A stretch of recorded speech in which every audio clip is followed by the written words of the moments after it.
Welcome to Straight Talk Sacred Pathway. I'm Stuart Wellborn, a British author and former therapist, and each week I sit down with Wa-Na-Nee-Che, a spiritual elder from Turtle Island, to explore the deeper truths behind healing, ceremony, and connection to Source. We need to get the women to realize that when you come down to it, they're the real power. They're the ones that are spiritually connected, but they're allowing society to turn them into mind thinking people, and that they're becoming more of the male than they are the female. And they're and they're losing their connection of their third eye that will allow them to reconnect with the earth mother, with grandmother Nukapis, and the life force energies. And they are responsible to bring the people, especially the men, down to earth, to ground the men, so the men can understand their spiritual connection and they can work together almost like a yin and yang. And it's just like when people talk about, I got to find my soulmate. Why do you want to find somebody that thinks just like you? How are you going to grow? You know, the whole idea is when you look for somebody, you have to look for somebody who can answer the questions that you're weak on, to give you strength when you're weak. And in return, where you're strong, you help the individual to become strong where they're weak. So then when you can do that, and we always say, then you become a horse with four legs. You become balanced, become yin and yang. And that's what people have to start understanding, that it's the woman's responsibility to reteach the human male how to reconnect so they can work as one. So why do you think that, go be careful what I say here and how to tread the lines, but we do see that as part of getting, more liberation, more feminism, that some women, not all, are employing more masculine energy, not going, because women traditionally are more intuitive than men. So why do you think that's happened then? Well, a lot of it basically is happening because the man abuses the woman. They won't allow them to be who they are. They want to disempower them. Even when the Lakota, Nakota, Dakota were in Canada, the woman basically headed the tribes. Well, they didn't like that. So they made war upon the family, and then they moved out of Canada. And if you look at their system, the woman doesn't come at the top anymore. The woman goes towards the bottom as far as importance. So what they have done is that because they were controlled by women in Canada, they were not going to be in control here. So they had their chiefs. But how many of those chiefs were women? Don't know how many. I never heard of any women chief yet in the Lakota, Nakota, Dakota. Now there were warriors, that basically were quite, how do you say it, endowed as a warrior, and they could do fantastic things. But it seems like a lot of the tribes disempower the woman. The Navajo, for instance, empower the woman. The woman has the power. If she owns the land, she owns the dwelling. And if she tells you as a man, that's it, you're out of here, the man has to leave. Yeah, but what you're talking about is more tribal. I'm talking about society in general. Why are women becoming more dominated by masculine energy then? Well, number one, survival, probably. And number two is that they're tired of being told what to do. So rather than use the gifts that we're given, they start utilizing tools that men use. So then they become a lot more masculine and they become more male like.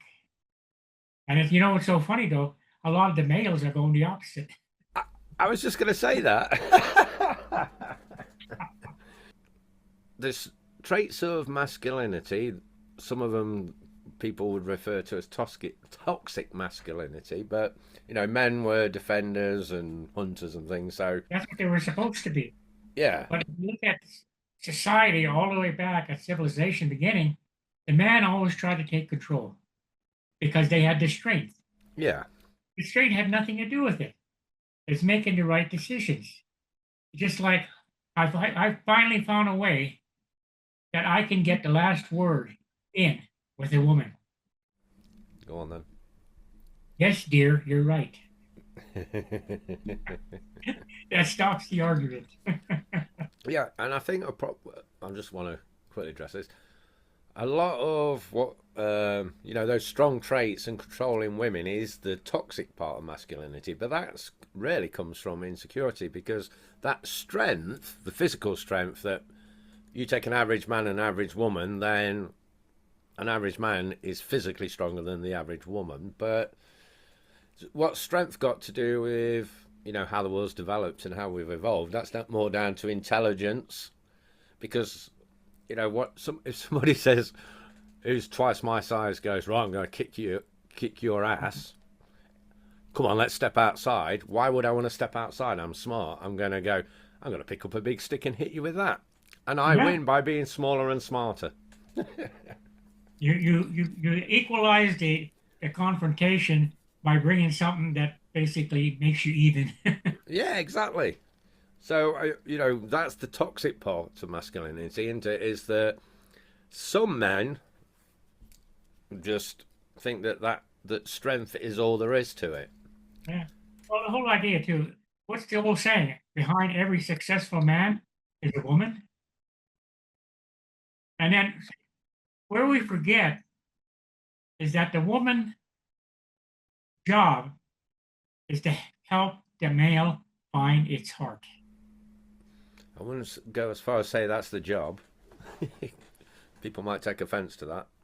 And that's the way the native people were, is that the women basically kept the men in line. Because they were spiritually connected, they could give them valuable advice.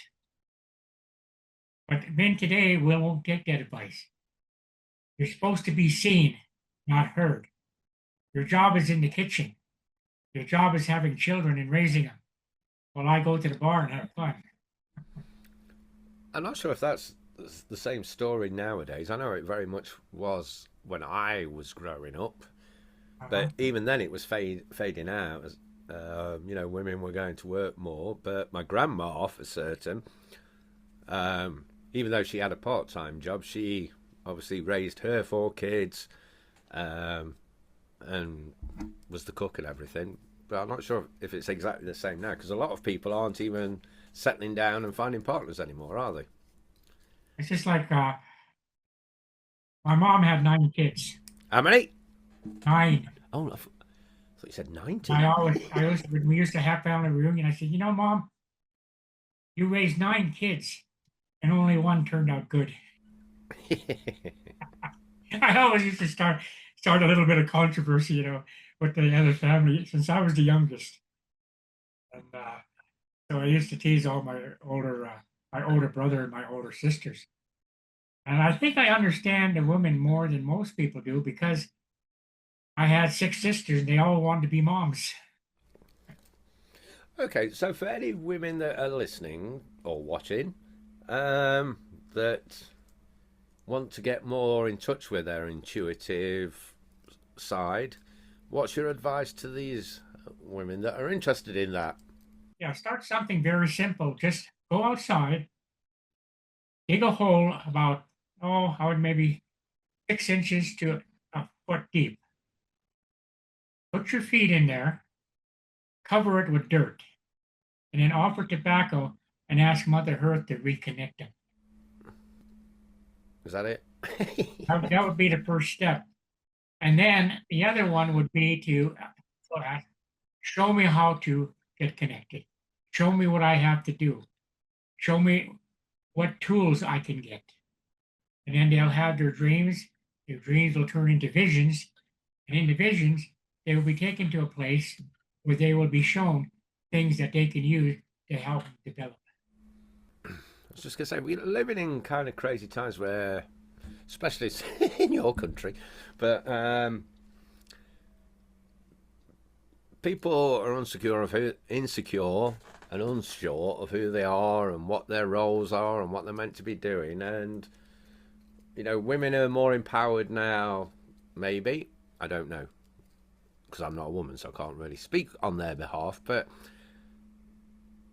can women do this, getting more intuitive, get in touch with, connecting with nature without giving away their personal power? Because, they've fought to get, the suffragettes and all those kind of things, the feminist movement, they've all had to kind of fight and protest to get where they are now. Would that not be a backward step to go back to intuitiveness?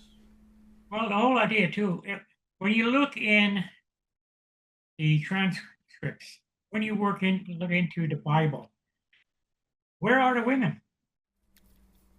Yeah, that's going off on a tangent that we've talked Yeah, about before. yeah. What I'm saying is how do they not give away their place where they've got to now, because some women are big in business. First of all, knowledge, information. They need to get it directly from the source of the power, not from books. When we look at women now, how many women are giving up their power to learn something they can't use? They go to all these classes, they want to become this, they want to become that. When they don't realize, they start to depend on things. They depend on crystals. They depend on tarot cards. They depend on things that they think have power. Well, they don't have power because you're the person that's putting that power into them. And what they have to start realize, they have the power. They can ask the tools to help them, but don't worship them. They're only there as tools to help us to reconnect. But that's why it really upsets me sometimes that people are completely mesmerized by people who will train them to be something they can never be. That's interesting, because a question I was going to bring up, but you started the track that we were going down, was that I've got to remember what my question was now. I'm not going to knock any particular courses or trainers, because they may be very good at what they do, but there is a lot of online courses, supposedly. For example, you could train to be a shaman, or you could train to be psychic. Does everybody have that possibility within them, and does everybody have psychic abilities? It's funny that you should answer because one of the spirits or energies are sitting right here laughing like hell, saying that number one, the power is within you. Everybody, if you want to say, for instance, define a shaman. We're all shamans. If we're connected to our gift, aren't we not a shaman? Aren't we utilizing our gift to heal people, to help bring knowledge to people? And isn't that what a shaman does? But different words for different situations, like a Reiki master, a shaman, a healer. In a way, when we utilize and we find our gifts, we are all of these, all in one. But if we don't ever sit there and open up the refrigerator to go to eat, you'll die. All the knowledge that we want to fill ourselves is in the refrigerator. So it's like a giant box. All we have to do is open the door, and there's the knowledge. But what knowledge belongs to us is the one. That's where the problem comes, because everybody wants a quick fix. And yet the quickest fix is to find out who you are. And like I said before, finding out who you are and utilizing tools to find your help is free. You don't have to pay anybody. You may have to go through like workshops on how to utilize the tools. That's about it. After that, you can be on your own. I had a good friend that when I started working with him, I'd get calls at 1 o'clock, 2 o'clock in the morning. Wa-Na-Nee-Che, I'm scared. This is happening. I kept saying, well, think about it. And after a month, after giving him tools and everything, he stopped calling. And I sat there and said, you used to call me quite a bit. Why don't you call me anymore? I'm getting the answers myself. So that's what people have to learn is to get the answer themselves. The only person they need is their life force energies and their life force energies connecting with the energies outside. You kind of roundabout answered my question, but well, you did answer it. But can anybody be taught to be psychic, though? Well, like I always laugh when the word says, "Are you a psychic?" I said, "No, you add a few letters to it, and it's psychotic." The whole idea is that when they refer to it as a psychic, that only means that you're connected with energies that show you things. And it's not the idea that you're a psychic. It's the life force energies telling you they're the psychic, not you. So it if is you a skill that can be taught, then. yeah, Yeah. all you have to do is tap into it. Like a lot of people say, well, you're so connected. Yeah, I'm connected. But all the power goes to the people that are showing me what to do. That's why I'm getting the answers. If there's something wrong with you, boom, they tell me, and then I relay it. So it's not really me doing anything. It's just me basically following instructions on how to do things. And anybody can learn that, then. Anybody can learn that once they tap into their own life force energy. There you go, people that are listening and watching. Then you have no excuse. Get on with it and ask questions. I know you'd like to say that. The most important thing for people to do is to ask questions to get an answer, not to their question, but an answer how to find their own answers. To give them the tools to find their own answers. What you do is it's like this little game I play when I'm working with people. I call it Circle the Wagon. And I shoot little arrows into the person. I don't tell them, even though I know what they need to see, I'll never tell them. But each arrow has a suggestion until it finally says, the person says, I got it. I think I know what it is. And they say it and they hit it right on the head. Hey, you got it. You're right. I understand what you're saying now. Well, you understood all the time, but the whole idea is you have to get them to own it. Right. You're not firing real arrows, are you? Oh, I know there's something. You were just saying, asking questions. At this point, I'm just going to mention to the listeners and viewers, are we starting next week?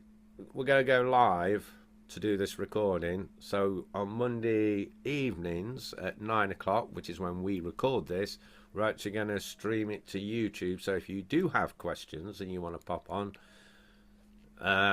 next week, are we up for it next week? Now, maybe you could label it like come to the circle of knowledge. Well, we'll work on marketing or whatever you want to call it and promoting it or whatever. But for those that are actually listening or watching this episode, which will be on Thursday when it comes out, next Monday will be the 19th. Neither of us are technical geniuses, so it could go a bit Pete Tong. But oh, sorry, you won't understand that, will you, being American? That it could go a bit belly up, it could go wrong, but we will do our best to try and go live next week. So there may be teething problems for the first week or two, but if it works, you'll be able to come on and ask questions directly, and I'll put them to Wa-Na-Nee-Che. So you'd be surprised how many answers people can get. If we can get them. When I went to a religious church. And they advertised me. When I got there, there was about 40 people. So we sat in a circle. I said, I'm not going to talk. I'm going to answer questions. I'll start off with a narrative and explaining why I'm there. But when I get to a certain point, I want people to ask questions. So people start asking questions, and it was really strange because when we ended and everybody left, the religious head came to me and says, "You need to come here every week." He said, "Because I've even changed my outlook on how I look at religion because of what you said and because of the answers you gave." He said, "I know now that religion is man-made," he said, "but what we need to do is follow what we were told to do, and that is to teach people how to come back to love, come back to their heart." He said, "That's what I'm going to start teaching now." So it completely changed his outlook on religious beliefs, and the people there wanted me to come back even more. So why didn't you? I came back to the States. Oh, right, I got you. This was over here, was it? Yeah, that was over there. Oh, right. Well, that might have been an error going back to the States at the moment. Yeah. I've been asking every night. I said, "Give me my doorway."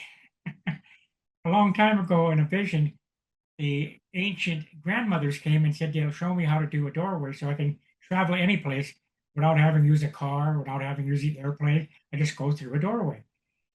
And they were explaining to me that Jesus had a doorway. That's how he came to here to Turtle Island and walked among the indigenous people. But you've not been shown Nobody, the doorway yet. yeah, nobody wants to relate the fact that he was here. And when he left, he told the indigenous people, "Keep doing what you're doing. You're doing everything right. You're following the rules of the Creator." How do you know that, though? No, I mean, is this the spirits have told you, or is there, like, any tribes passed it down, or what? Yeah, during our winter counts, but we don't write them down. They're stories. Yeah, Stories yeah, of yeah. one person will be given a vision to become a story keeper. And then they go to the story keeper, all the stories are told to them, and they pass them on to the people, and then someone's chosen to carry on that. So we call it winter counts. And the knowledge that is there comes from the beginning of time. And nothing has changed because you have to repeat it exactly the way it happened. Like when we sit there and we write a book, we change it because we put our words into it. It's like the old experiment. You tell 20 people in a room, you tell the first people to whisper something in his ear, they whisper something in the next person, and by the time it gets to the 20th person, it doesn't even look like this thing that you gave the first person. It's completely out of context. Well, not just in your lands, but oral traditions were all over Europe, and things didn't get written down in Europe till whenever, because I don't know when it was, but fairly recently by comparison. So you were just saying that Jesus went to America, and so are there stories of that in some of the tribes of him being there then, or is it just purely from visions? Oh no, if you look at, say, the Catholic Church, they use ceremonies that Jesus brought back. The seven sacred fires.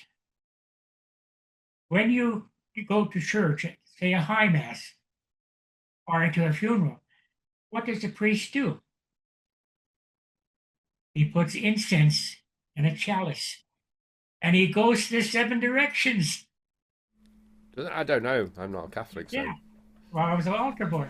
yeah. And I didn't realize until later they're doing ceremonies that the indigenous people used to do, and Jesus brought them back. And now they use that ceremony where they use the seven directions for incense. And we burn sage, right? Well, incense gives smoke.